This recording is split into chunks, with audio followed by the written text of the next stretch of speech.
Hello and welcome to something a little different. So, I've been recently interested in understanding more about the Warhammer lore, Warhammer 40K, and I was trying to, find a place to understand how to get into this universe and understand the lore a bit. Recently, Warhammer Space Marine 2 trailer came out and it looked awesome. I played a little bit of the first game and I liked it. And I've always been interested in the universe. I've had a few games. I tried Space Hulk Deathwing. I couldn't get into it because of the head bobbing in that game. There's also picked up an ARPG called Inquisitor Martyr. There's also I've seen other games called Mechanicus, so I know a little bit about it, but not sure. Apart from like it's in the year 40,000 or something. Apart from that, I don't know. There's like an Emperor, the Space Marines, and there's still like Chaos and stuff. Because I have played games like Warhammer Vermintide, which is in the fantasy setting, and there's Chaos in that as well. So I just wanted to see if I can figure out like a easy to understand guide somewhere. And a lot of people, when I searched it, said Bricky's guide is the best, and he has done 2 videos.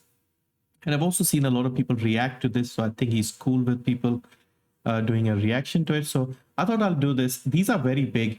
I don't know if I can do them in one sitting. This is like a 50-minute video, and I think the second one is about the same length, maybe longer.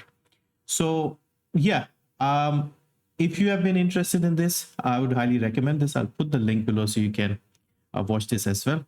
I'm going to react to this, and of course, let me know if there are any other good resources. I've also been looking at some books. Again, people have mentioned Graham McNeil as his books on Ultramarines. They look interesting. So I've been thinking about, checking them out and seeing if there are Kindle versions available and other things as well that people have said. Games-wise, I don't think there is a lot of good games in the Warhammer 40K setting. So yeah, anyway, also if there is somebody else who has done something for the fantasy Warhammer, something similar like an intro, I would be interested in that as well, because I have played a bit more of that, but I still don't really know too much about it. So anyway, let's start this and see if it's easy to follow. I hope it is. As someone who doesn't necessarily serve the Omnissiah, but someone who can appreciate them, you will not be getting my legs today, as I'll be replacing them with various things depending on which faction we are currently talking about, to add a little bit more context and possible comedy to whatever the hell I am. Yeah, this sort of thing will help understand. Hello everybody, my name is Bricky, and this is... Also, I have watched Bricky's Frostwork review. That's like a very, very good video. If you haven't watched that, I would highly recommend that, because that's one of my favorite games, and that's how I came to know about him.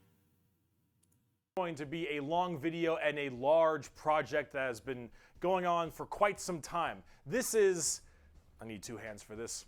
This is every single Warhammer 40K race in kind of a nutshell, explained, a little bit of explanation, a little bit of lore, a little bit of talking about the tabletop, but mostly lore, what they're all about, and also a little bit of background for those of you who just have no clue what Warhammer 40,000 is. I would say I know a little bit, but yeah, but almost as good as nothing, to be fair. Also, I have no idea about tabletop. Like, that's not a thing here, unfortunately, so I have no idea.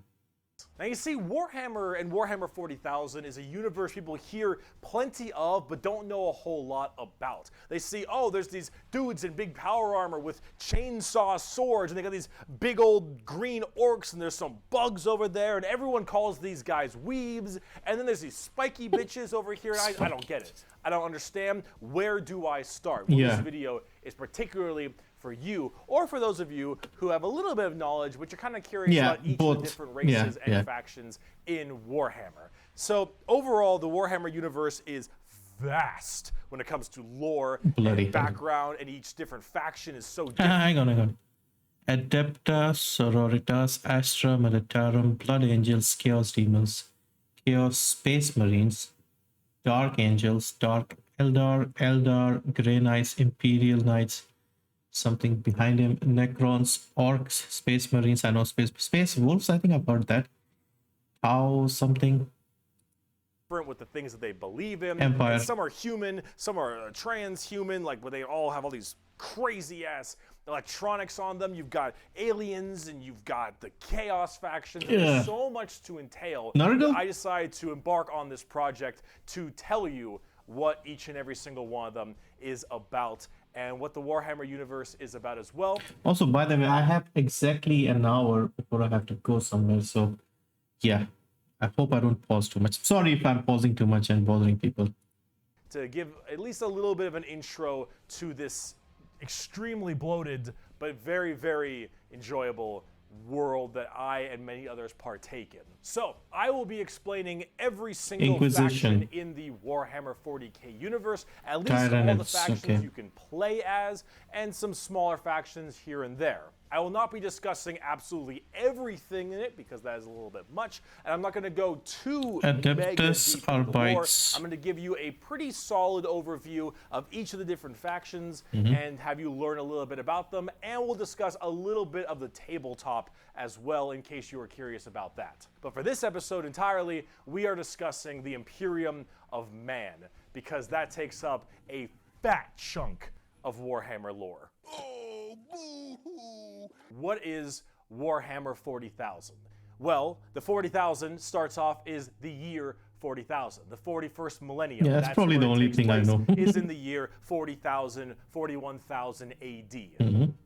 You're already more knowledgeable. Let me read you a quote, first of many quotes in this video. It is the 41st millennium. For more than 100 years, the Emperor has sat 100 immobile centuries. on the golden throne of Earth. He is the master of mankind by the will of the gods and master of 1,000,000 worlds by the might of his inexhaustible armies. He is a rotting carcass, writhing invisibly with power from the dark age of technology. He is the carrion lord of the Carrion Imperium, Lord, for whom 1,000 carcass. souls are sacrificed every day so that he may never truly die. To be a man in such times is to be amongst untold billions. It is to live in the cruelest and most bloody regime imaginable. These are the tales of those times. Forget the power of technology and science, for so much has been forgotten, never to be relearned. Forget the promise of progress and understanding, for in the grim, dark future, there is only war. There is no peace amongst the stars, only an eternity of carnage and slaughter, and the laughter of thirsting gods. Yikes. Everything blows. And it blows fucking hard. Warhammer is probably the most dark and depressing universe He's got black and white. ever in fiction, or at least like top 3. Everything is so absurdly horrible, destructive, or overpowered that it all kind of ends up canceling itself out. It's like Dota. War rages I've never played across Dota. the galaxy. Interstellar travel is only possible due to sacrificing 1,000 souls a day Yeah, I don't to know, how a is that? rotting carcass of a man That's the who Emperor. you believe to be your god. Demonic gods and just demons tear open the fabric of reality on a whim. Other Xenos or even other humans end up killing each other in untold billions across the galaxy. It is a time of unending war, slaughter, and a Ultramarines. bloodbath amongst everybody. Planets are deemed unrecoverable and are completely destroyed on a whim. Everything sucks. But that's like the charm of it. See, everything in Warhammer is evil. But being evil is kind of fun. Like, humanity, in its own right, is a xenophobic, prejudice, and religious zealot group that Are we talking about the current humanity or like this one? Because they kill haven't each changed other much. just as much as they kill all of their enemies. And they're like mid to high. My rules. I don't know what that means. That guy, Tau players, Imperium of Man, Eldar, Orcs, Tyranids, playing low tier for fun, playing by intent, guys who bring food. Okay, they are the lowest of evil. High tier evil on the evil scale of Warhammer. Nobody is good. No matter who you are, everyone is some flavor, some color of evil. Whoever you pick, you are going to be the bad guy. But that's the fun of it.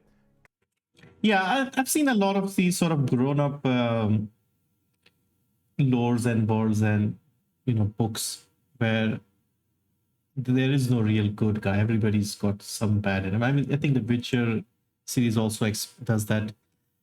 There's another thing that I wanted to mention that I've always noticed is this Warhammer setting, the whole lore, inspired by the Holy Roman Empire? Because it has that feel, it's that Germanic, like German speaking names and stuff. The whole setup is the emperor supposed to be Charlemagne or something? And also, I assumed the emperor was like whoever the latest emperor was, but it seems it's just the same guy, just kept alive for 10,000 years.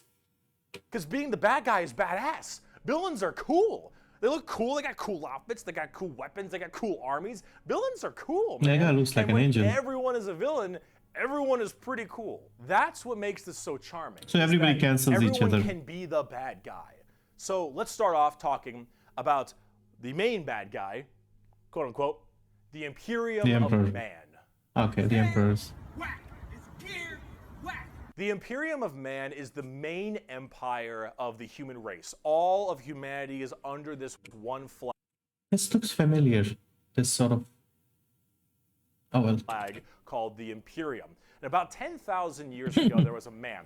He was the emperor of mankind, a 10-foot-tall psychic demigod who led humanity across the stars to colonize tons and tons of worlds, create superhuman soldiers, and really bring humanity into a new age. This man, the emperor of mankind, was a psyker. And a psyker is like a magician of sorts. In the world of 40K, there is the warp, the immaterium, kind of like hell, but sort of like a purgatory dimension of hell. And a psyker is someone who can take that power and manifest it through their mind to use it to do stuff, like witchcraft stuff, magician stuff, spells, and lots of other things.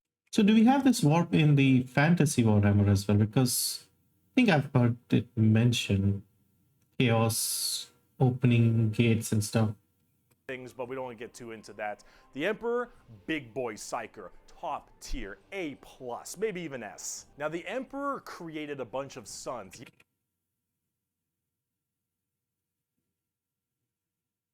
How many is that? Yes, created a bunch of sons known as the Primarchs. He created 18 Primarchs 18. to have them lead all of the different legions of humanity to the different stars and plans to help colonize and bring it out. These Primarchs are basically like little versions of the Emperor. Not all of them are psychers, but a lot of them are very, very powerful, and they lead his special Space Marine legions. Then this big clusterfuck happened called the Horus Heresy, where the Emperor's favorite son, the Primarch, Horus, ended up joining Chaos and leading 9 of the 18, half of his Primarchs directly to Earth to fight down the Emperor himself. Now, if you want to know what Chaos is, remember what I mentioned earlier, the warp, that immaterium, the hellish place? In there relies the 4 Chaos gods. Imagine like Satan and 3 other Satans. The warp being kind of evil, those Chaos gods, that's the reason. And so those Chaos gods manipulated Horus, and then Horus helped manipulate... What is this? I just see skulls everywhere. Where's the guy's head? All 8 other Primarchs to lead this giant coup directly on the Emperor on Earth. And they fucked up shit. After this huge civil war, Horus died, but not before brutally wounding the Emperor. And right at the end of his life, they put the Emperor on this large golden throne on Earth, in which he is now alive, just barely, but slowly rotting away, powering something called the Astronomicon, so long as he stays alive, and is fed 1,000 people a day. The So he's on life support for 10,000 years. Astronomicon is like the North Star. If you want to do interstellar travel in 40K, you need to pass through that demonic warp I mentioned earlier. But how do you know where you're going? Well, the Emperor is there putting a nice little navigator right there. He helps navigate you to know where you're going. If you want to go from Earth to some crazy... This animation in the background, it looks familiar. I think when I played the Inquisitor Martyr, I think this is like the intro, something like this from the intro. Maybe it's something else, but it reminds me of that. Across the way, you need to go through that warp and then you need to know where you're going, go through there, and pop your way out. It's like doing nether travel in Minecraft, so you Never can played shorten the Minecraft. distance between going to areas. So long as the Emperor is alive and being fed 1,000 people a day to stay alive, you can do that. The moment he dies, interstellar travel's gone for all of humanity. So, like the Primarchs are they all alive? Because Horus died, and I assume like a few others died maybe. Are they all still there? And are they not like capable enough because they're like mini versions of him? I don't know. All right, let's continue. You're so boned. Now, since the Horus heresy 10,000 years ago, the Imperium has fallen from grace substantially. All technology has started to dwindle and die. There is now giant fundamental religious extremists that now believe the Emperor of Mankind was a deity, a true living god, which is probably the last thing the Emperor would have wanted to be remembered for. So now you have this thing called the Ecclesiarchy, Giant which church. is this giant church Yeah, entirely exactly. devoted to spreading the good word of the Emperor. He is now the Holy Emperor God, the God Emperor of mankind, and all of the Imperium has taken up worshiping him to the fullest extent and killing anything that isn't humanity in his name. The Imperium has this futuristic gothic tone to it and a hefty religious Everything zealotry. is giant. Everything is enormous, and that's what I like. Like even I was playing Necromunda, and there's this like train mission at the start, and the whole train is like a size of a city or something. To them. If you think anything That's against the part of the Emperor, charm. that's heresy and you deserve to die. That is called being a heretic. Heretics die in 40K. There is no such thing as freedom of religion. There is no such thing as freedom of speech so long as you are against the Emperor. There is no such thing as any kind of tolerance. Everyone is a religious zealot. Some more than others. Yeah, that guy must be the head of the church, I guess. But no matter what, you preach in that good word. So right now, everyone in humanity is trying to expand their empire across the stars. If you are a heretic, someone who doesn't believe in the Emperor, you are deserving of death. If you believe in the Chaos Gods, you are also a heretic and you deserve death. If you are an alien race of any kind, you are a filthy Xenos. What's the name and of the you deserve Emperor? death as well. So long as the murder continues and humanity expands, the Imperium of Man is very, very happy. However, the largest fighting force of this Imperium is my personal favorite faction, and the first faction we will discuss, the Astra Militarum, or also known as the Imperial Guard. Ah, okay. So the common man, I guess. The Imperial Guard is the main fighting force of the Imperium, and in a world of horrifying creatures, galactic monstrosities, the literal demons themselves breaking through the fabric of time to kill you, the Imperial Guard are untold billions of regular men and women wearing modern day like flak armor with a laser rifle. This is the humble las gun, the main weapon of the Imperial Guard. It fires superheated plasma lasers at an extremely fast fire rate. It is reliable, never jams. It can blow off limbs, giant holes in concrete.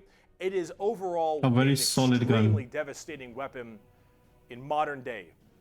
It is one of the weakest in the 40K universe. Yeah, a laser rifle that never jams, it could blow off limbs, one of the weakest weapons. Weakest weapon. That's Wow. the world we're in right now. But who So it's like the AK-47. cares? Because the Imperial Guard has, in each battle, 500,000 of these men and women. 30,000 large armored tanks, 10,000 artillery batteries. The Imperial Guard wins through sheer numbers and firepower. They kind of have this World War I, World War II style aesthetic with legions of guardsmen as well as high company commanders and generals on the field along with them, and multiple kinds of troops. A normal Imperial Guard battle starts off with artillery, long lines of artillery, cracking the crust of the planet underneath the enemy's feet. And as this barrage continues, hundreds of thousands of guardsmen see a sea of guardsmen surges forward, firing and charging at everything possible while the planet rumbles as tanks roll up behind them. Gunships block out the sun and tanks block out the dirt with the steps and hoofprints of millions of guardsmen. It is through numbers Hoofprints? So do they have like horses and stuff as well? and sheer sundering firepower. They are the first and last line of defense for the Imperium and make up a huge bulk of the battles. The Imperial Guard is also made up of tons of different kinds of regiments. The Catachin Jungle Fighters live in a death world that's more hospitable than almost any firefight they'll ever get into. So they just have this steroid-looking, giant knife, Rambo Predator-looking sons of bitches, where nothing is anywhere near as scary as a simple knight on their home planet. You have the Valhallan Winter Soldiers who haven't felt their toes in 300 years. The Mordian. So does everybody live longer in the future as well? Based on what he's saying, like the Emperor has been around 10,000 years, and he said like those soldiers haven't touched their toes in like 300 years. So is the lifespan longer? Iron Guard, who are more interested in making their shoes shine than actually fighting a battle. And then, of course, the big one, the Cadians from Cadia. The biggest export of guardsmen in the entirety of the Imperium. You will fire your first gun at 5. You will disassemble and reassemble it at 10. You will have pounding artillery drills day in and day out at 15. And you'll fight your first Swarm Lord at 16. And if you mention Cadia, you will burst into an unrelenting amount of tears and sadness like I do daily. To quote, "I have at my command an entire battle group of the Imperial Guard, 50 regiments including specialized drop troops, stealthers, mechanized formations, armored companies, combat Just making sure if I'm recording or not. engineers, and mobile artillery. Over 500,000 fighting men and 30,000 tanks and artillery pieces are mine to command. Emperor, show mercy to the fool that stands against me, for I shall not." The Imperial Guard are my personal favorite faction in 40K. They're the army I collect the most, the ones I enjoy playing the most, and the one I enjoy in the lore sense a lot. There's something about just a regular man with a laser rifle being told to charge the horrors. Yeah, they have that everyman charm, I guess. Willingly doing so for his They're probably the only good people, I guess. Poetic. Unless They they're also actually evil. represent the main Imperial Guard tactics pretty well. Large amounts of artillery that doesn't require a line of sight, lots of tanks, tons of infantry, drop troops, and gunships. Overall, they're pretty similar to how they sound, though a little bit expensive to collect, unfortunately. And they don't hit a lot. They have a bit of a bad aim, but you don't really care because you're just drowning them in shots. However, if you want more accurate fire and specialization, we can move on to talk about Spetsmarines. Yes, these are the only ones I know. The Angels of Death are up cool. next. Space Marines are genetically engineered super soldiers and superhumans. They're given extra organs. Extra organs.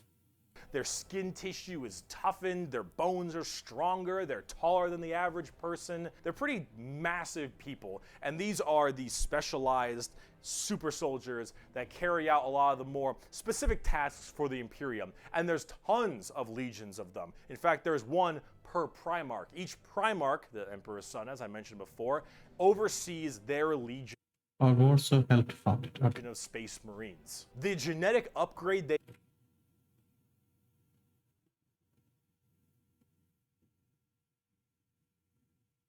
Permits awareness of surroundings while resting, allows technical something, that on optical growth, filters background noise, improves balance, analyzes harmful food by taste, gives the ability to corrosive poison. Yeah, really upgraded. So they're like Witchers in a way. get Even is based more on the upgraded, genes I of guess. said Primarch. It's something called a gene seed. That's what brings Oh, sorry, I just need to. Marines. The genetic upgrade they get is based on the genes of said Primarch. It's something called a gene seed. That's what brings them up to the Alright, so every one of these has, like every Primarch, all 18 have their own Space Marines. And each of them have their Primarch's gene seed. So one special ability, I'm guessing. based on the prime. So yeah, the only one I thought I knew was the Ultramarines, the blue ones in like the game, Captain Titus and those guys. So yeah, we'll have to see who the Primarch for them is. Superhuman level. As stated, each Primarch has their own legion.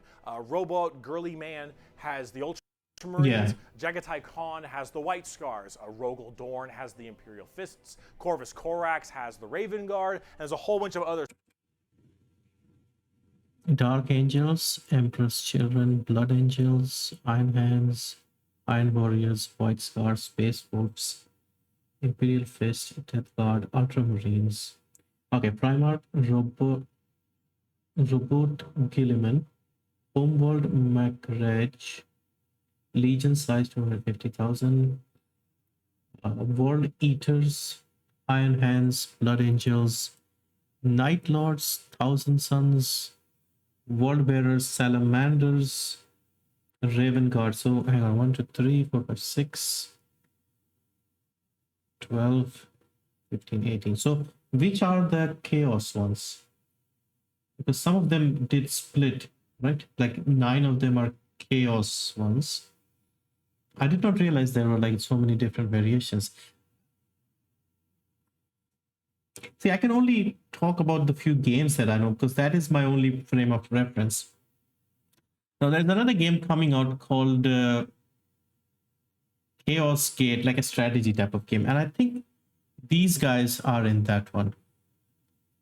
I think.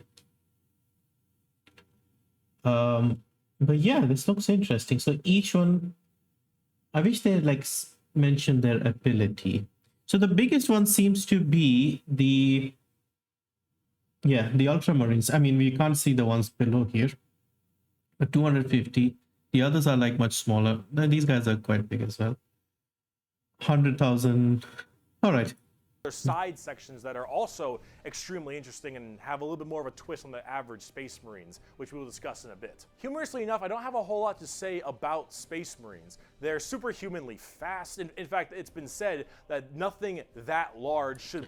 This background animation, where is this from? I would love to see stuff like this. If they're like more like movies or something. Is there ever been like a movie or like an animation movie or something? Move that quick. These men in power armor moving at blazing fast speeds. Their reflexes are faster. Their skin is tougher. They are overall just extremely powerful soldiers. In fact, where they differ comes down to which Space Marine Legion we're talking about. For instance, the Ultramarines done by Robot Girliman and Gilliman are the main blue boys, strong in almost every way, the jack of all trades kind of group that are a little bit too strong, and that's a lore problem, but... Again, I keep mentioning this, but I feel like the second game, the trailer that dropped, if this does well, it could introduce a lot of people to the world of Warhammer. Like, just me, I've heard of this, I've looked at games, nothing really appealed to me in terms of like where to start. But this game, this is the only game that I found very enjoyable. Like for a normal like person who's not involved in the lore and the books, this is a great, like look at the success of Witcher. Witcher 3 made it very popular.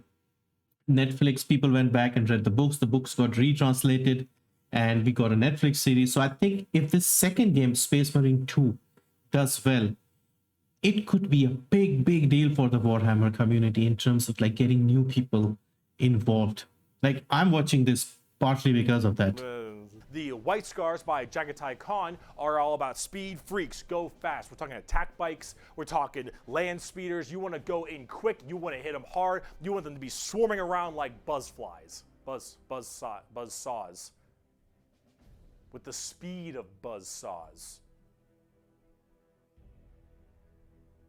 Fuck you, Pale King. Salamanders love fire. Fire in the forge, fire in battle. Flamers, melta-guns, multi-meltas. Just so long as something can be burning, that's big. And they're also actually some of the nicest of the Space Marines. A lot of Space Marines have this kind of like holier-than-thou thing because of their genetic strength.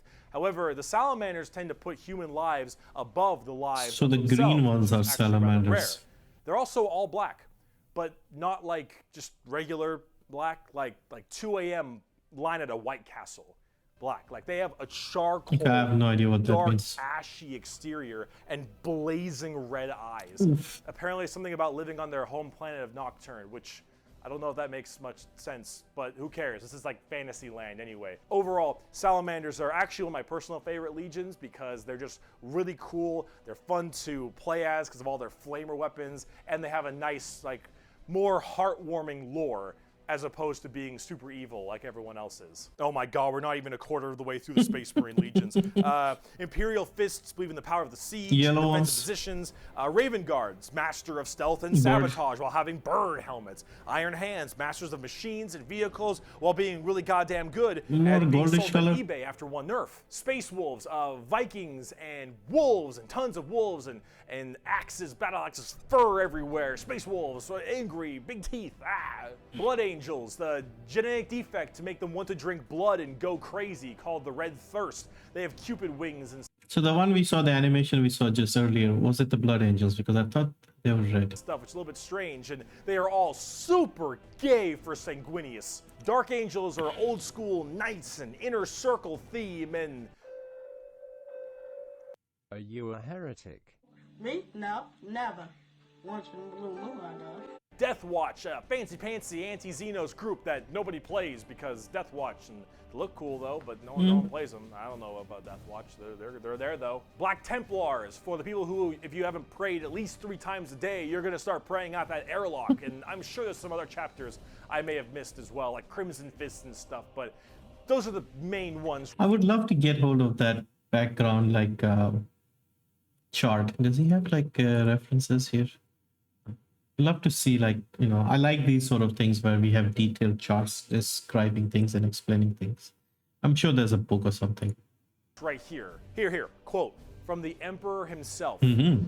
They shall be my finest warriors, these men who give of themselves to me. Like clay I shall mold them, and in the furnace of war I shall forge them. They shall be of iron will and steely sinew. In great armor I shall clad them, and with the mightiest weapons shall they be armed. Armor spelling is like the British version. So are these British books, or like, oh, maybe the writer for this one would have been British? They will be untouched by plague or disease. No sickness shall blight them. They shall have such tactics, strategies, and machines that no foe will best them in battle. They are my bulwark against the terror. They are my defenders of humanity. They are my space marines, and they shall know no fear. Well On the written. tabletop, they fuck. Oh, they fuck hard. As of making this video, Space Marines are laughably strong. That might change at some point, but overall, Space Marines just have it's like a Swiss Army knife, a tool for anything you need, except it's like a gold-plated Swiss Army knife. It is extremely strong. If you are actually getting into the tabletop of Warhammer, Gold isn't actually that strong. Space Marines are a great start. Yeah. Also, whatever gameplay style you have, whether you want to be sit back with long range and heavy weaponry, go fast and run in, or even just full melee, all of these options are totally there for you. Space Marines are super badass, but unfortunately, it's time we start praying to our new god, the 2011 Honda Civic. So is it any wonder people are afraid of Adeptus technology? Mechanicus. That's another The game. Adeptus Mechanicus. The Adeptus Mechanicus are a technophile cult on Mars. Now, these people are a little bit weird because they don't actually really believe in the Emperor of Mankind. And you might think, oh, whoa, Bricky, Yeah. that sounds like some heresy. Exactly. A little bit. They believe in the Emperor, they believe in his power, but they don't pray to him. They pray to something called the Omnissiah. And the Omnissiah is this kind of machine god that they believe permeates in all machines. And if you think, well, wait Like a a minute, machine spirit. they believe in a different god as well? That sounds like super heresy. Well, yes-ish, but they also make all your guns, Ah. and they make all your tanks, and they make everything that you have. So you need them. So you Yeah, so basically you let it slide because you need them. can't really tell them to fuck off. Yeah, exactly. Because you're not gonna win nothing if you don't got stuff to shoot people with. See, their Omnissiah at least makes sense from their standpoint. They believe it to be a deity that permeates through all machines.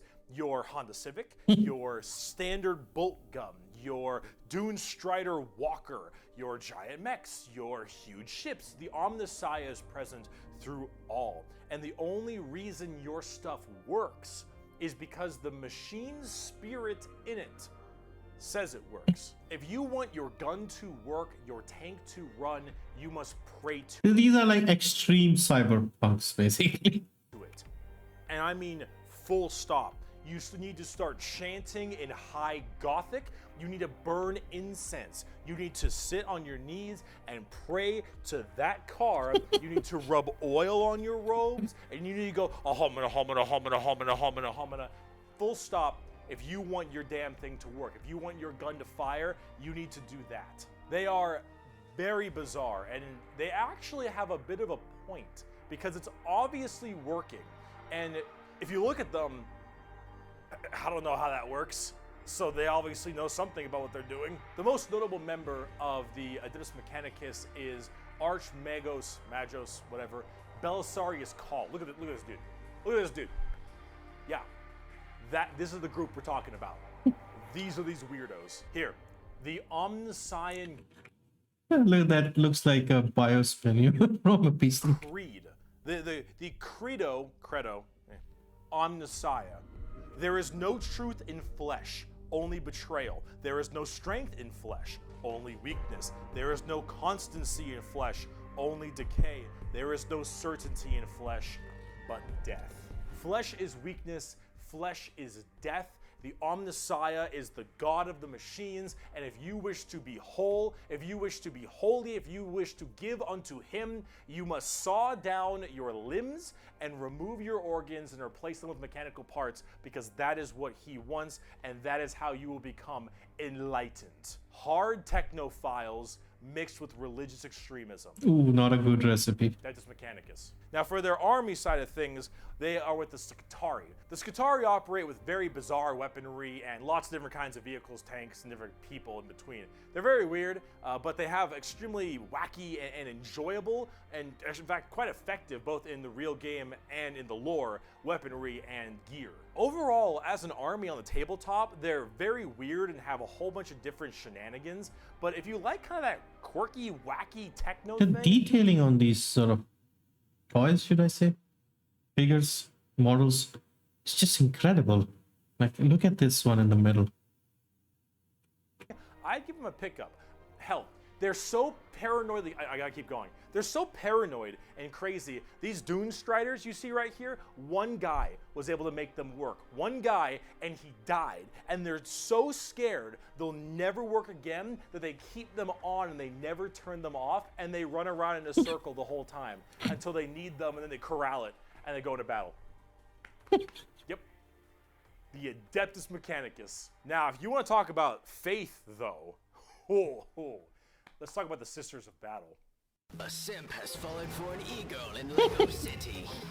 The Sisters of Battle of the Adeptus Sororitas, if that's how I pronounce it correctly, is an all-female group of battle sisters going through the ecclesiarchy section of the Imperium. The ecclesiarchy is, of course, the church. This is, imagine a private army of the church. Nuns with guns, basically. Which is scary, and But, it like, is. The 10 times sisters scary. are an extremely 100 times scary. zealotous force. Maybe 1,000 and times. They take this to a full extreme. They believe in three main things: faith, martyrdom, and fire. Through the bolter, the flamer, and the melta, the Sisters of Battle are extremely potent at taking out chaos and heretics. Mainly heretics. Yeah, Because burn as they the are a heretics. fighting section of the ecclesiarchy church, that's the big thing they want to kill. Any form of heretic will face the Emperor's justice through those three main weapons: the bolter, the flamer, and the melta, and they will do so with extreme prejudice.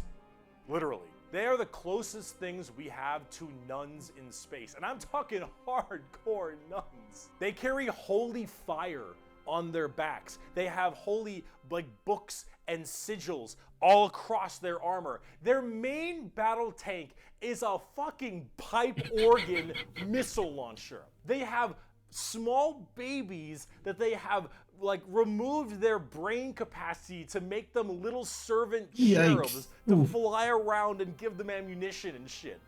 They drop churches from low orbit as mini drop pods onto battles.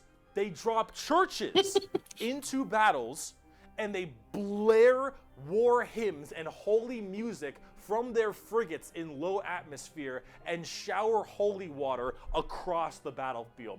These are the people you are dealing with, and they're fucking awesome. They can literally stave off disgusting. demons on the tabletop because they're Can we change the image, please? That looks horrible. Remember the warp, the demons from the warp? Well, the warp also manifests in your mind. All of your emotions, negative and positive, go through the warp. It's the immaterium, the place of all things. So if you are that mentally fortified, that mentally strong, you can stave off horrifying demons. And all these girls, oh, not a crack. Not a crack in that mental armor. Now, as much as a meme as they are, and as much as their models look a lot like Ongo Bloglian, yeah, which I can't unsee anymore, I gotta say, I love their design. I think they're extremely cool. They're another army that I'm currently collecting. Oh yeah, that's the They church just released a whole new line organ of thing. figures very recently, and they look wonderful. Everything from Celestine, the living, literally undying saint, from the triumph of Saint Catherine, which is literally a funeral procession as a model. Those organ tanks I mentioned earlier. This shit is the most over-the-top badassery in a lot of the Warhammer universe, and goddamn it, is it over the top. But Sisters of Battle are so cool. While I'm a guardsman at heart, oh, this is such a cool faction. By Bolter Shell, Flamer Burst, and Melta Blast, the mutant, the heretic, and the traitor alike are cleansed of their sin of existence. So it has been for 5 millennia, so shall it be until the end of time. And speaking of burning demons, I can see. The Grey Knights, okay. the Grey Knights are the first army I Hang on, I think it was these guys in that game I mentioned. actually collected back in So 7th that edition. I recognize Grey Knights that are face. a super secretive and much more old school look at power armored knights, except they are all psychers. All of them have that crazy space magic magician shit. For every 100,000 guardsmen, there's one Grey Knight. For every 10,000 Sisters of Battle, there's one Grey Knight. For every 1,000 Space Marines, there's one Grey Knight. Also very rare. Grey Knights are the strongest of the strong, both in mental will and absolute just strength. These are Space Marines that are all high-level psychers, all of them able to specifically do one goal, and that is kill demons. The Emperor believed that the demons of chaos were the #1 threat to the Imperium, and he probably is right. However, this group is entirely based on doing that through a myriad of tactics. Coming from the planet, or I guess the moon, of Titan in the Sol system, the Grey Knights are thrown through extremely rigorous training and are as clear of mind and soul as they possibly can be. Since the demons of the warp are the warp and your mind projects to the warp, people can go insane very fast, especially lower level psychers. These Grey Knights need to be able to harness the warp in the presence of demons and stay perfectly sane. One of their characters, one of my favorite characters, is named Castellan Crow. He has a demon blade, the black blade of Mahamahama, and he has to have it on him because it tempts everyone nearby, constantly beckoning them. Use my power, use my strength, suck my penis, whatever the possibility. And so he Whatever has to keep possibility. it on him all the time as this thing whispers to him consistently, and he has to stave it off. So only he has the mental sort of fortitude to resist the temptation of sucking the penis. Ever being alone in his chambers or on the battlefield, because anyone who gets too close to it might be tempted a little too hard. He is that pure of heart and mind, and all the characters in the Grey Knights are basically like that. Impressive. The only issue is that Grey Knights have a scorched earth policy, more ways than one. If they're fighting demons, demons corrupt and make people crazy. So if I'm a guardsman, and I'm They fighting kill you. demons, and the Grey Knights arrive, and they kill all the demons.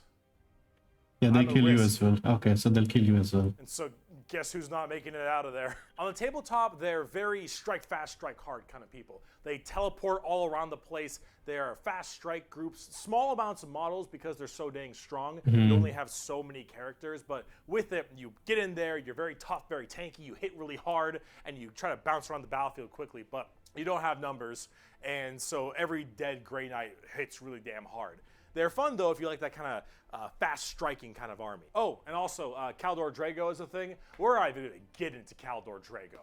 All right, that is, oh my goodness Who is he? Drago? gracious. I am the hammer. I am the mail about his fist. I am the spear in his hand. Though we are lost, I am the shield on his arm. I am the flight of his arrows. I am the hammer. I am the sword. I am the shield. I am a soldier at the battle at the end of time. I like these quotes. Grey Knights are pretty hardcore. They are as holy They are as you pretty can cool get as well. for a space marine. If you like space marines and you want to, you don't think they're holy enough, you want to be holier, Yeah. Grey Knights.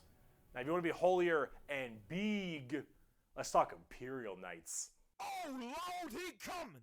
Do you like gigantic walkers the size of homes or medium-sized buildings? These are humans. Do you want to kill heretics, but you want to kill like 40 of them per turn? Oh, is Do it you machines? want a gigantic old-school knight noble house style It looks like a of machine to me. walkers with giant chainsaw arms? Then you got Imperial Knights. Imperial Knights, it's not a whole lot to talk about them because they're just gigantic walkers, but they have this. What does walker mean? Like, is it like a human walker? Is it like a machine? Is it like controlled by a human? I'm not sure. I don't think they are human by the looks of it. Old school It can't be that big. house They look feel like to them, machines. literally like they're houses. Each Imperial Knight comes from a house, and each of them act in their own special way. These behemoth of walkers also destroy almost everything in their path, killing full swaths of squads in a couple shots, stepping on legions of troops. Like, these things do not mess around, and they look so cool. Imperial Knights and Chaos Knights, actually, for that matter, don't have a whole lot to discuss. They're just super big, heavy walkers, and they look different depending on your house or chaos god you currently believe in. And overall, these things are just really cool if you want to murder everything in your path. They're the big, scary, big unit of Warhammer, and if you want to collect them, go to town. They make for a great painting project, too. Getting more back down to earth, let's talk something about a little bit different, a little more gold. If guardsmen are regular soldiers, space marines are super soldiers, Grey Knights are super soldiers, the Adeptus Custodes Look at the are pants. super soldiers cubed. The Adeptus Custodes are the third major army I own. I know, 3 armies. I know, I got carried away. So which ones does he own? He said the Imperial Guard. He owns these guys, and there's one other he mentioned, I think. Sisters, I think. Okay, but that's That- all. I only have 3, okay? This thing is They expensive. are our final brand of Space Marines, but these ones are super special. Okay, if a guardsman is 6 foot, a Space Marine is 7 feet, a custodian is 8 feet. These are the giant defenders of Holy Terra, which is also Earth. Earth is Terra. Earth, Terra. Themselves. These are the people that literally guard the Emperor's throne room. Hence, custodes. These So they boys are the Praetorians, basically. protect the Emperor's throne room at all times and are literally like handcrafted people. They're not humans brought up by a gene seer or something. These are all handcrafted super soldiers. I think from a tube. These behemoth of men are like 8 feet, 8.5 feet tall, and functionally immortal. They stand still, spear in hand, for hundreds of years without the need to sleep and barely even the need to eat, watching over the throne room and every other area of Holy Terra for their entire purpose in life.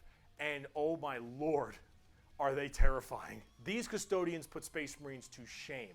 If you liked your super soldiers, these are your super mega soldiers. One of these men can take on probably 3 Space Marines and most likely win. There are many different groups of custodians as well, like the Solar Watch, or there's also one of my personal favorite, the Aquilan Shield. The Aquilan Yeah, Shield you can see the purple thing.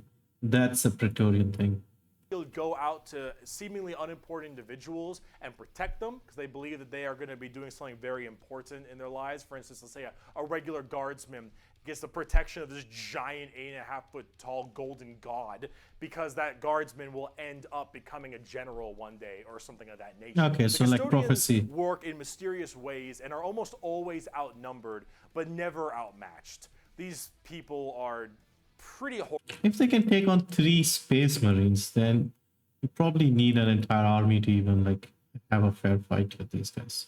horrifying, both on the tabletop as well as. So they are probably even there are very rarer. few of them, however, and there's actually an extremely small amount of them. But that's kind of the point. There's only so many of these people that can have war gear this strong, probably expensive weapons as well. this powerful, and training this good. And the custodians have all 3 of it. For 100 years, I stood my watch amidst the somber shadows of the Sanctum Imperialis. I was still as a statue, but always ready, always attuned to dangers unseen. Days, months, years passed by in a frenzied blur beyond those walls, yet within, little moved and nothing changed. For 100 years, I did not but wait, yet had any threat appeared, I would have struck it down in a heartbeat. For 100 years, I stood my watch, and as it ends, I can tell you this: patience is a weapon. The custodians are the top dogs of the Imperium, and they hurt just that same way. Though I do want to discuss a little bit about the Sisters of Silence before we get out of here, because the Sisters of Silence I also have a few of, and they're really fun, but they don't get enough attention. These kind of bald plume ladies are a whole group of pariahs, are also known as blanks. We'll be referring to them as blanks from now on. So as every mind is So are they part of that gold unit? Like a different division, or are they separate something? These blanks are a genetic mutation that has it suppressed heavily. Because of that mind suppression, normal people feel this weird, like, uncomfortable nature when around them. When a Sister of Silence walks past them, you feel ill. You feel just uncomfortable and strange. So most of them don't actually live past childhood, because once they are birthed, they're, well, you know, killed or something at a very young age because they just emit a horrifying aura. These ladies, however, are guardians of the throne as well for more psychic threats. See, none of the custodians are psychers, so they have a difficult time dealing with major demons and other kinds of psychic phenomena. All right, before I forget, Space Marines are super soldiers. Grey Knights are super Space Marines, better, but also psychers. Custodies, the gold ones, they are even more powerful, but they're not psychers, and they have these women who are psychers who work with them. I think I got that. These sisters are extremely specialized in it. I'm trying very hard to pay attention and keep up. All of them taking a vow of silence, as they don't speak, hence the term Sisters of Silence, but they communicate through hand gestures and things of that nature. But if there's a demon issue, if there's any kind of warp-based problem, the sisters are extremely adept at dealing with them, thanks to their blank gene. They normally work a lot of time with the custodians because they have to deal with both kinds of threats, but they're not represented that way on the tabletop. In fact, they only have like one real model for them, which is very unfortunate. I hope they'll get something new soon, because I think they should really be working together as it is that way in the lore. But I need to see like a video of this being played out, the tabletop thing, because I've heard of this thing. I don't know actually how it works, because it's not a thing here, at least here in India. Tabletop games like Carom, Snakes and Ladders, that sort of thing. This is like a very interesting thing to me as well. I don't know if I could take part in something like this, but I want to see how this works. hopefully we'll get there soon. But if we're talking about blanks, let's talk assassins. Officio Assassinorum. It's been a long video. We're about to round it out. We got this and one more human thing, and then we're done. The assassins, though, the Officio Assassinorum, oh boy, these people are deadly. Yeah, they're called assassins. They should be, but oh man, these people will mess you up. So these are from the Officio. Also, like everything has skulls, has the logo. Like everything, and multiple skulls. Armor has like skull here, skull here, skull here. very special organization, and they are handpicked by the Grand Master of the Officio Assassinorum from the what was it called? Schola Progenium. It's basically an orphan school. Your parents got murdered by demons or something, you get sent to this and you get trained to be whatever. Tempestus drop troop, an inquisitor maybe even. Maybe you get a blank gene and you get thrown into the Sisters of Silence, or sometimes you just disappear. When you are taken, however, you go to Eversor Temple, Calidus Temple, Caluxus Temple, Vindicare Temple. They all have skulls, as I said. one of 4 temples, because the Assassinorum works in the temple style of things. These temples are the Vindicare, Caluxus, Calidus, and Eversor temples. Let's start with the Vindicare. I'm far away. I've been sitting here for 3 weeks. Sniper school. Poof! The Vindicare Temple is the main sniper-based temple. Gigantic sniper rifles for all these assassins. Their whole point is to be able to be in a spot and sit there, eye and scope, for weeks, waiting for their perfect target, taking people out from literal miles away after extremely long time periods. The Vindicare Temple is about precise, perfect aim. There have been reports of Vindicares being able to single out particular body parts from over 2-3 miles away. Temples in the head, the jugular, for instance, and been sitting there after weeks. And when they're ready, take that shot, time is done, packs them up. The Calidus Temple, however, is a lot more about shape-shifting and deviant art. It's mostly a female-based one. Yeah, I can see that. And this allows a lot of body augmentation for certain individuals to be able to kind of transmorph themselves and infiltrate areas that are problems. These assassins will end up taking missions that take them years, 2-3 years, to infiltrate a heretical group and slowly work their way up, just to get enough time to put a bullet into the main target's So they're head double agents, and then basically. escape unharmed. Or become the main target and sabotage it from within. These are all completely about deception, mind tricks, polymorphing, and everything in between. And lots of drawings. The Eversor Temple. Just kind of disturbing one. The Eversor Temple is Skeletor about school. when you don't want anything to come back alive, friend or foe. You want it all dead. An Eversor is psychogenically conditioned with just psychotherapy and psychological torture to only feel violence, hatred, and anger. It does the Clockwork Orange style of thing of just making you forced to watch never-ending pain and misery and psycho conditioning, I guess is the term. And then they pump you full of tons of psychedelic drugs and they cryo-freeze you. And then they drop you in an area where they just want to make sure everything is dead. And then you defrost, full of just all this insane, mind-boggling psychotherapy and psychedelic drugs, and you just go to town. Yeah, if you don't care if anyone comes back alive. You're like, all right, lost cause, send them in. Finally, there's the most bizarre temple, the Caluxus Temple. The Caluxus assassins are feared even among the other temples. So that blank gene, the people will go to the Caluxus Temple with this as well.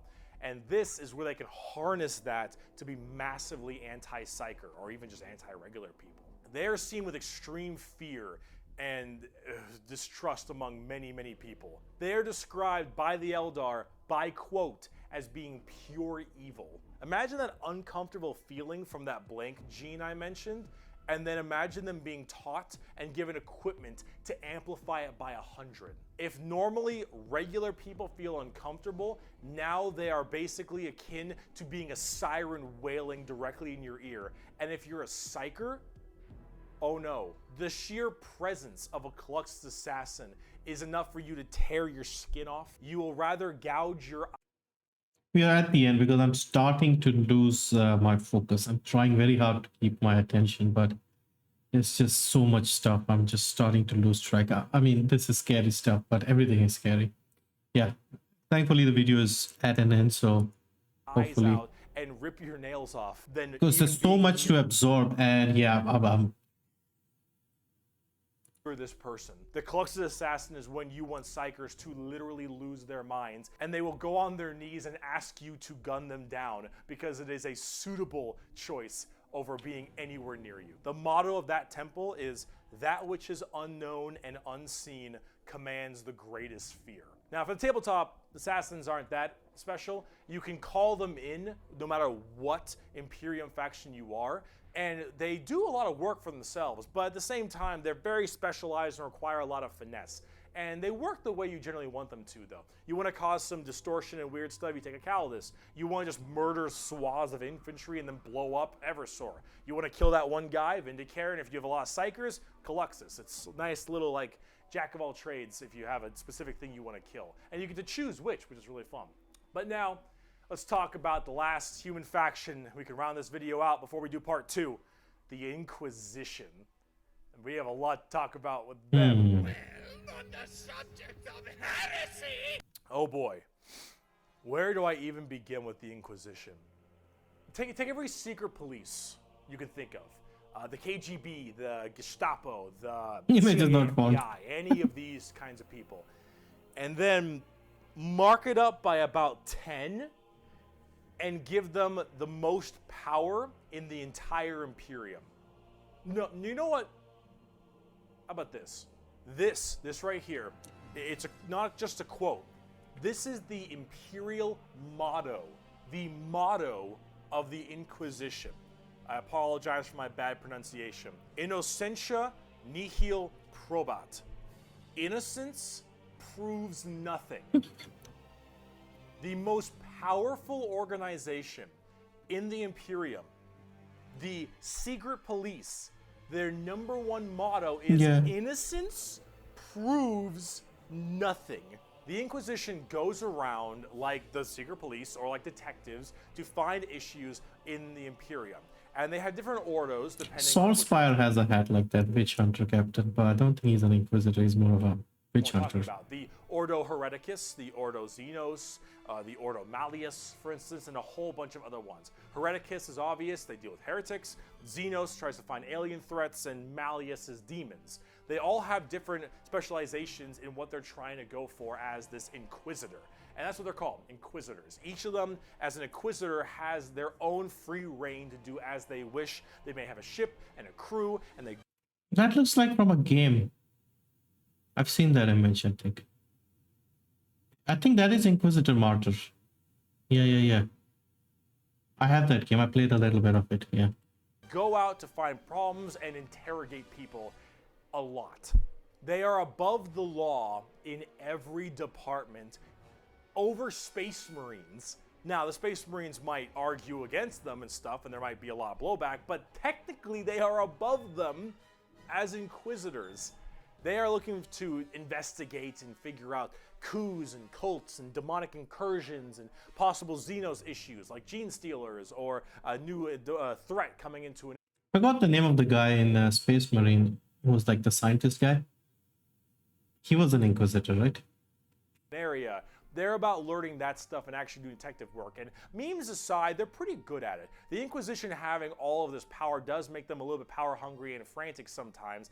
And yes, it is still a bad thing, but most of them are pretty good at their job.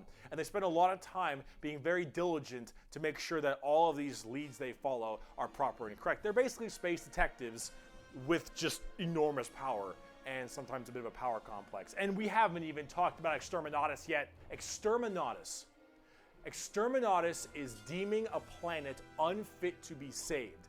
I deem that this planet is demon infested and taking it back will cost too many resources and is not worth it. I have now committed Exterminatus on this planet. I will now sign the death warrant of an entire Imperium planet as it is unfit to take and better to be destroyed than allow the enemy to hold it. This can mean saturation bombardment. This can mean cracking the planet's core and breaking it apart. Doesn't matter. Render this planet inhospitable to all life.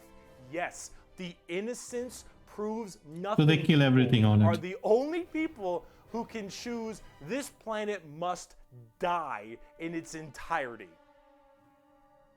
Yeah, You're playing the villain. Now, it is memed a lot, but most Inquisitors are very rare to do Exterminatus. Exterminatus is a very crazy thing. There's only so many worlds that you don't want to destroy all of them. Now, naturally, with the memes aside, there are some people who are a little bit rough on this one. But most Inquisitors generally don't like to do Exterminatus a ton, but it is an option they have. And it's a crazy option when you think about it. Secret Police Inquisition are unfortunately not represented on the tabletop very much. You generally kind of put one in your army if you feel like it. You have a couple special options there and some side content, but they're not really fleshed out very well, and personally they need a lot more stuff put in there, and they really need a lot more effort put into them, and they're not quite where I want them to be. Overall, the Inquisition makes for a lot of the best storytelling as well, because it's a little bit hard to talk about a big story. It is Inquisitor Graphics. Is it like a book or is it like a TV show or something? Of a whole bunch of space marines killing something, right? It's just a big battle story. It's not as interesting. Having that intrigue and that moral dilemma that an Inquisitor has makes for a lot better media. And honestly, the more people do it, I think it's better, because then it adds a little more humanity to the Warhammer horrible, horrible grimdarkness. And wow, we just finished the humans, all right? Come back for part 2 when we talk about Chaos and Xenos, because we got to talk about the 4 Chaos Gods and all the Chaos Marine Legions and the Tau and the Necrons and the Orcs, and oh boy, we got a lot. I'll see you in part 2. Okay, that is it, I think. Yeah, so let's just recap, and very good video, by the way, I should say that, because 50 minutes went by very quickly, and I feel like I got most of it. It wasn't like hard to keep up. There was a lot of information, but I think so far he did a very good job, I have to say, like keeping you engaged. Yeah, maybe his watch time would be amazing, because I just sat through and watched the whole thing in one go. Now, the second one, obviously I'll need a few days break to, figure out what I learned today. So let's just quickly recap. So we have Imperium of Man and we have Chaos. So all the monsters and stuff is the Chaos, and Imperium is all the human. Emperor on life support for 10,000 years, sitting on his throne. Sons, they were called Primarchs.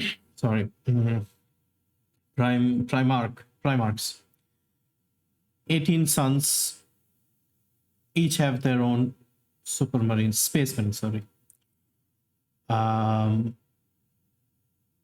of them joined Chaos with Horus. Horus is dead. I don't know if the others are dead as well. Okay, we'll have to figure that out eventually.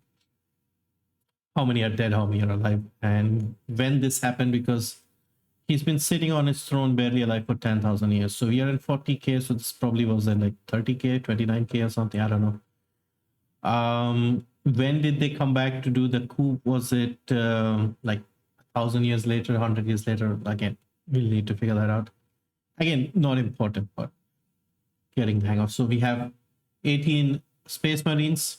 Ultramarines are from that blue guy, and so on and so forth. But it seems like most of them are not fleshed out. Ultramarines probably have like the most developed stories, it seems, based on like the game and the stuff that but even he mentioned like 3-4 of them. So I guess the others are not as fleshed out. There was the ones with the red blood ones. The Space Wolves looked cool. The Viking ones. There was the Salamanders, the green ones. Those guys looked like they were like supposed to be the most human of them, the nicest one, I guess. The ones with the white ones with the speed bikes, those were cool. Then we had Grey Knights, like even more powerful, but they're all psychers.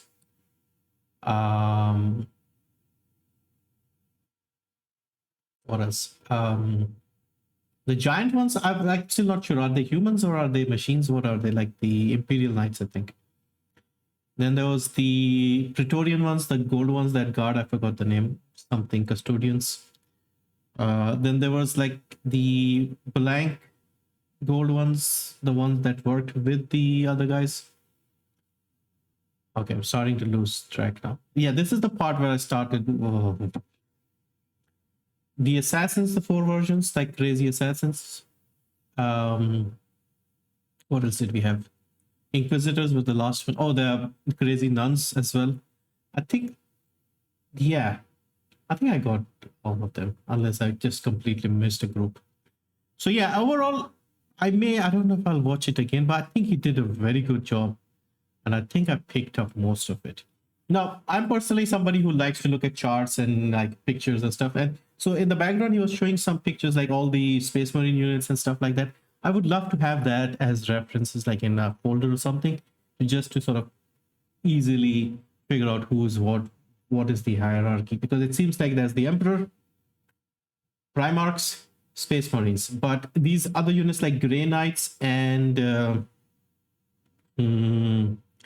the Custodies, they are like not directly involved in battle, but they're like specialized units for like special roles or something. In fact, before I end the video, let me show you that trailer I mentioned about the game that I said. I think it was based on the Grey Knights.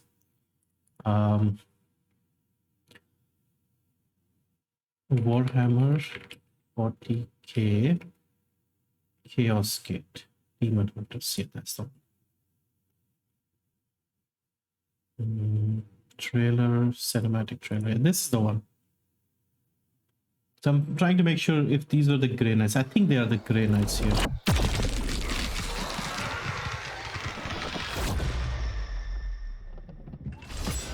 Armored in faith, Yeah, Grey Knights. shielded by devotion. I watched and reacted to this trailer a while ago. Looks cool, but it's, I think, a turn-based. Purity of purpose. The helmet is actually nice.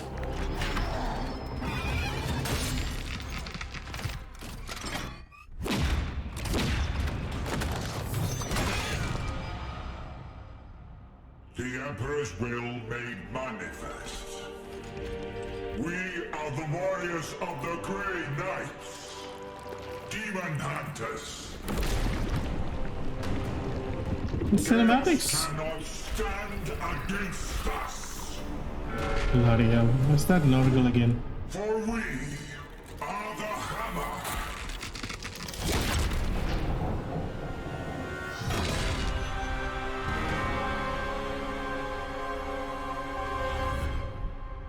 Yeah, I kind of like it when I see trailers like this, but I don't really play a lot of turn-based games. I used to play strategy games and like stuff like that, but this looks very cool, but I don't know if I can get invested in this. But yeah, maybe if I understand the lore more, I think I may enjoy it more. So we'll see. But anyway, hope this was interesting. Hopefully I'll have part 2 in a few days once my brain has sort of rested and absorbed all these things. And if I have a bit of time and if I can sit for an hour again and just watch something. But I have to say, he did an amazing job keeping me hooked and watching the whole thing. So yeah, awesome. Thank you for watching if you did, and see you next time.